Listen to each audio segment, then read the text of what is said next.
সনাতন ধর্মের আর এক অনন্য রূপ এই বিশ্বকর্মা পূজা। এই বিশ্বকর্মা পূজার মাধ্যমে আমরা বার্তা পাই যে আমাদের নিত্য প্রয়োজনীয় ব্যবহারের জিনিস, কাজের জিনিস ইত্যাদি জিনিসের প্রতি আমাদের যত্নশীল হওয়া, সেই জিনিসের প্রতি আমাদের সম্মান জ্ঞাপন করা, সেই জিনিসের প্রতি আমাদের শ্রদ্ধা ও ভক্তির সাথে তাদের গ্রহণ করা।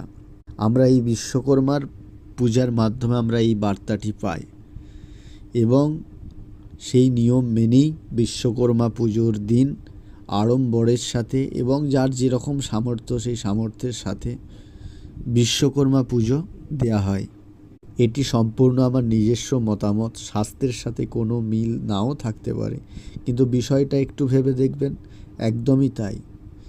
আমাদের বিশ্বকর্মা পুজো উপলক্ষই সত্যি যদি ভেবে দেখি এই বার্তাটাই আমাদেরকে দেয়, যেটা